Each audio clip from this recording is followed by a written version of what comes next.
Hi everyone, it's Raina. So this video is if you have your natal Saturn in conjunction with Pluto. So thank you to cafeastrology.com because I was looking at different interpretations of this conjunction and none of them really grabbed me, and it's really hard to articulate this conjunction as far as I'm concerned. And I think it's because both of these planets are so, um, I don't know. I mean, I was almost going to say ominous. In Vedic astrology, they're called malefic planets, and having them join up, it doesn't seem like anything good. But it actually can be good, and I'll explain why. One thing about the conjunction is that I remember reading somewhere that a conjunction can be positive, it can be challenging, or it can be neutral. And by neutral, I took it to mean that it didn't really have a, more negative charge or a positive charge. It just was what it was. And in terms of the positive, a conjunction is oftentimes going to be in the same sign, but not all the times. And the concentration of whatever that sign represents is, it's magnified. And if it's something that has a lighter theme, it's going to strengthen that positivity. But of course, when you're dealing with, for instance, two planets like this coming together, the energy that they create when they meet up is going to be more challenging overall because of what each individual planet represents. So let's take Saturn and Pluto individually, and that can help to explain what happens when they combine.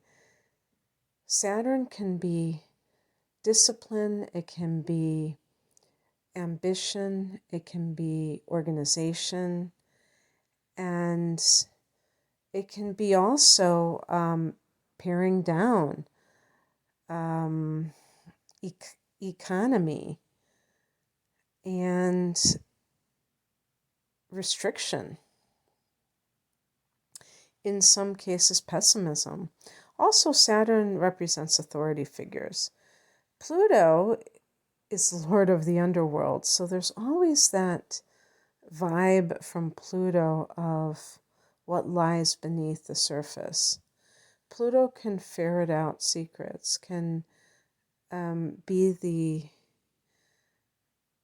the force that brings the shadow self to the surface.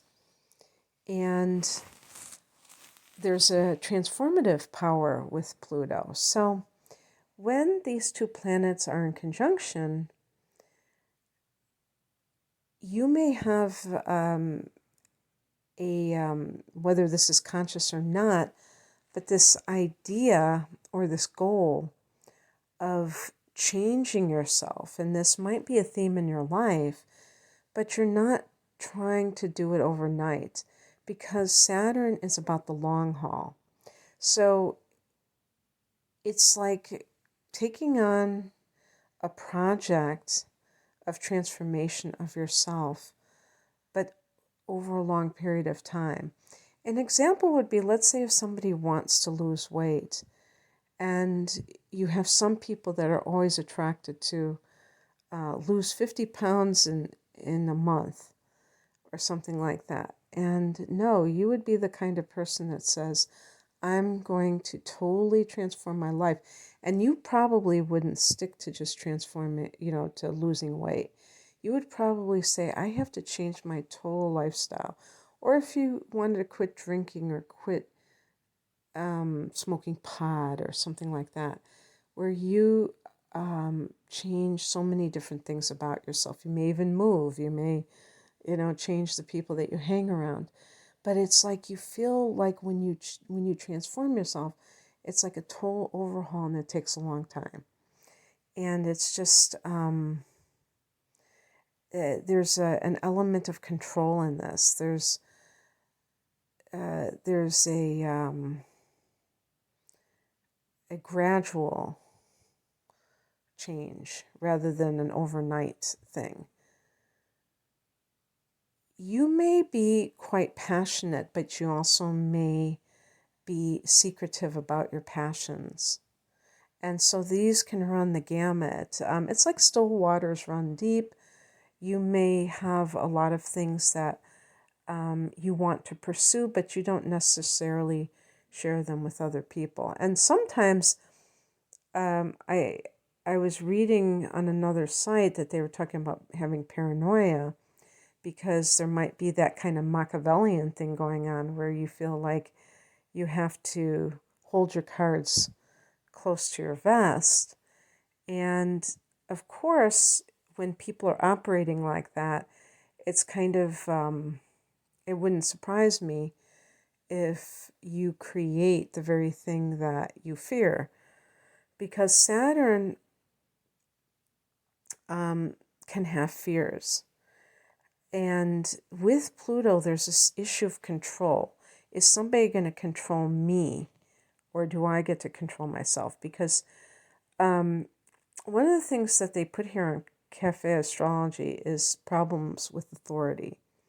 Now, you could make the case of like, okay, which one is the authority? Saturn rules the 10th house of career, and one of those aspects of the 10th house are authority figures, and the father can be associated with the 10th house, and it's certainly associated with Saturn. So I'm assuming that they're talking about Saturn as the authority, but Pluto can be power, and power can come from all sorts of places. We talk about the powers that be, for instance. So to me, it's almost like the person tries to become successful in order to feel in control. And that would be a mistake, because that would be kind of that paranoia of like, I have to be in charge of things. And maybe that might even lead to micromanaging sometimes, because if I don't do it, somebody else will. And maybe that does come from childhood, and you do have to look at where this conjunction is. What if the conjunction is in the 4th house? That's the house of home and family, and that can indicate that the person grew up with a lot of intensity in the home, and maybe an authoritarian parent who ran the house like a tight ship, but it wasn't something that was very warm. Saturn can be quite cold. So looking at the different houses where the conjunction can reside can give you even greater insights into how this is going to play out. Another example is if it is in the 6th house, then perhaps the person is in a situation where they feel like they are toiling away. Saturn in the 6th house can be quite, it can be drudgery. And yet the person has this idea that if they just pay their dues, they're going to get into that position of power. They're willing to, go the long haul, because they feel that there's a light at the end of the tunnel. But again, Saturn is a lord of karma, and Pluto also can have a connection to a person's karmic inheritance, if you will, in some way. I can't remember exactly how, but the point is that when, the sixth house is supposed to be service to others, and if somebody's operating like they are, it's almost like doing penance, or if they just have this slave mentality because of their own past, if they grew up with little resources, and they just have a very underactive first chakra, so they don't feel secure in their life, they're going to feel like they have to just be totally indebted to the person that they're working for, and they lose sight of what true service is. There's a fear-based mentality. So I think sometimes with Saturn there can be those fears that overshadow what a person is doing, and Pluto is an obsession. So it's almost like OCD, obsessive compulsive disorder, where fears feed into obsessive attitudes and behaviors. So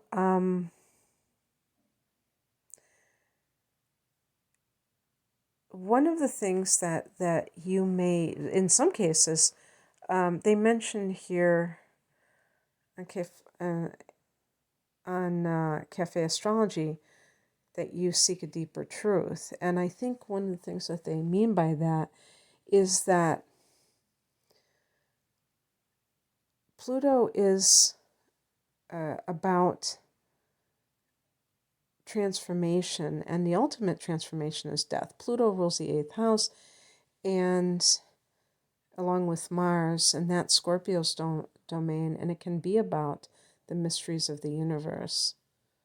And that is the deeper truth. The shallow truth is the 3D reality, and the things that we need to live, but that is not the ultimate truth of our lives. It can't be. Life is too meaningful to be that shallow. And so Saturn is the ambition, and that makes it a case where Saturn meeting Pluto can indicate somebody who has a very profound desire to understand the meaning of life. And the reason that it kind of surprises me is because I think of this combination as being quite worldly because of the connection to ambition and success and those kinds of things. So yes, if I look at it a different way, it might be somebody who's maybe even in some cases leaving the world behind to find that truth. There can be stubbornness associated with this. I'm assuming that they're looking at the angle or the connection between Pluto and Scorpio, which is a fixed sign. They mention resourcefulness, which simply means that you are able to meet your needs through other means. If you don't have, something available, you're able to find something else to take its place, and you can do this yourself without having to be, kind of be independent and, able to fend for yourself, but able to kind of maneuver and get what you need. It's kind of like the survival instincts, I would say. And that is something that isn't that common today. A lot of people don't know how to improvise, and they're kind of like a deer in the headlights if they can't have whatever they need in the way that is given to them. And so I think Pluto is associated with like survival and being able to adapt, or when you talk about survival, you're talking about transcending a crisis. And yeah, Pluto can be about those instances of a crisis. And then they mentioned problems with authority. Or did I already say that? I might have already talked about that. And so that the issue of power can be like a sore spot with you, especially if you grew up with that. And the irony is that people who are treated like that can grow up to be control freaks, can be somebody who actually aspires to be in that position, thinking that that is how they can feel powerful, when in fact they have to be able to conquer that within themselves. So it's looking at how you seek to find power, and if it's coming from a job title, or being a parent, or something where you can call the shots.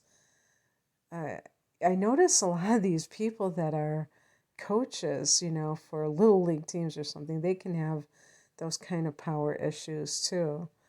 It could be something as simple as that people are seeking to have control, when in fact it comes from inside, not from managing others.